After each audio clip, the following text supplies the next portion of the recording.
Hey, what's up, everyone? My name is Miguel. Today, I will show you everything that you need to know about subagents for Claude Cowork. Let's get down to this. Now, first, we have to define the difference between a subagent and an agent. An agent is something that's completely independent, it works by itself. A subagent is different. It's something that needs to be called by either Claude Cowork or any other tool that you're using.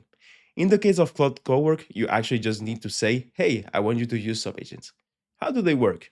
Well, you see, whenever you ask Claude Code to use a subagent, what it's going to do is it's going to give it a task. So it's actually going to prompt an agent.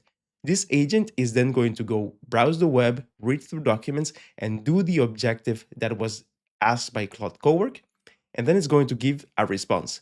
This response is then fed back into Claude Cowork. You might ask yourself, in what cases is this something that I really want to be doing? How is it useful? Well, let's take the example of generating a report. You see, if I wanted to generate a report, that's something that Claude Cowork could do. It could even generate 10 different reports for me. But it would take a long time because it actually has to do it one at a time. This is where subagents come in. A subagent is going to be taking the task from Claude Cowork and is going to be doing it by itself. You can actually have multiple subagents running at once for different tasks, or you can have multiple subagents running at once for the same task. Both use cases are completely relevant. So in this case, you would actually have another response right here that will be sent back to Claude Cowork. I'm going to show you how you can actually do all of this by taking the example of market research. So let's go to Claude Cowork now.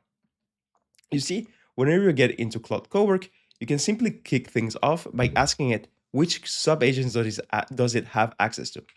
Hey Claude, can you please tell me which subagents you have access to, please? Claude Cowork comes with about 5 different subagents by default. You cannot create new ones, they're still adding them, however. You will see we have the Explorer agent, we have the general purpose agent, the plan agent, Claude Code guide, and status line setup. So these are sub agents that all of us have. The $2, well, the $3, the most important, are going to be the plan agent, which actually helps Claude Cowork plan for things. The Explore agent, which is super useful whenever you need to find information and you don't really know where it is, and the general purpose agent. The general purpose agent is the one that we're going to be using today. A quick thing to note is that each agent actually has its own model. So for example, the Explore agent actually uses the smallest model by Anthropic, which is Haiku, because searching for information is something that should be quick and doesn't need a lot of thought.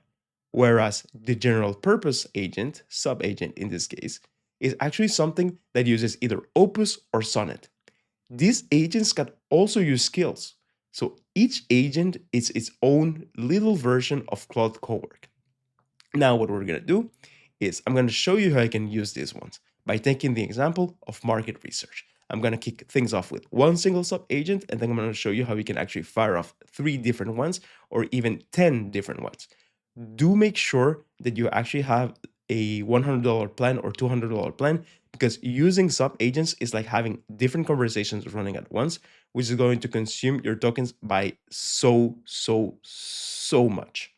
Let's get down to this. Hey Claude, can you please use one sub agent and conduct a very quick market research on the AI landscape in France, please? So I'm going to give this off to Claude. And the way that you actually know that it's working is it's going to tell you that it's running a sub agent. Now, something that I didn't notice right here is the fact that I'm still using Fable 5 because I'm running a lot of tests. And now this sub agent right here is also going to be using Fable 5. So if you use Opus, it's going to be using Opus. Now, what I'm going to do is I'm going to wait it out and then come back to you whenever he actually brings me back the result of this market research. And we're back. So as you can see, we have the result of the subagents research on the French AI landscape. So you can actually look at all of the details from the research of the subagents. So if you ever need to, you can check all of the sources and you can even tell it which sources to look for. Now, this is what happens when you use one single subagent. We want to step things up, and we're going to be using 4 to 5 different sub-agents to do different market researches across different countries. So let's do this. Hey Claude, can you please now use 3 different sub-agents, one for Italy, another one for Germany, and a last one for the US, do the same type of research. Actually, add a fourth one. Let's do Canada as well. And I want you to run them all in parallel. So now that I gave all of the instructions, as you can see, is running 2 different agents, and then it's actually going to fire off the third one and the fourth one.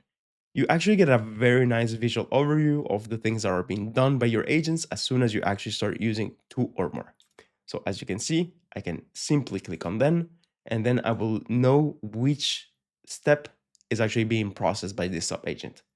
This is going to help you improve your productivity by a massive, massive, massive amount, because now you can do different things in parallel. This is something that's super useful as well whenever you want to get creative. Why? Because if, for example, you want to brainstorm regarding the title of a subject line for a cold mailing campaign, then you can actually have different sub agents try different approaches to the actual subject line, and then using all of those responses, you will find one that works for you. This is a fantastic thing to do for ideation. Now, because we're actually running 4 sub-agents, I'm going to come back to you after this small break to show you the results of them. Catch you soon. And we're back. So as you can see, we just got the response from our 4 sub-agents. It gives us a brief summary on each of them. Now, sub-agents can go very, very far. You can actually ask them to create documents, whether it's Excel files. They can even just create entire web applications for you. You can have different approaches to the same build using sub-agents. So this is something you can use to improve your productivity by tenfold. This is everything that you needed to know about sub-agents to get started. Sub-agents are a fantastic tool when it comes to generative AI. They're also available in Claude Code in a more advanced form, which is actually called specialized agents, which is going to be the theme of one of my next videos. Now I'm going to say, catch you soon. I hope that you have a fantastic day and that this helped you out. See you.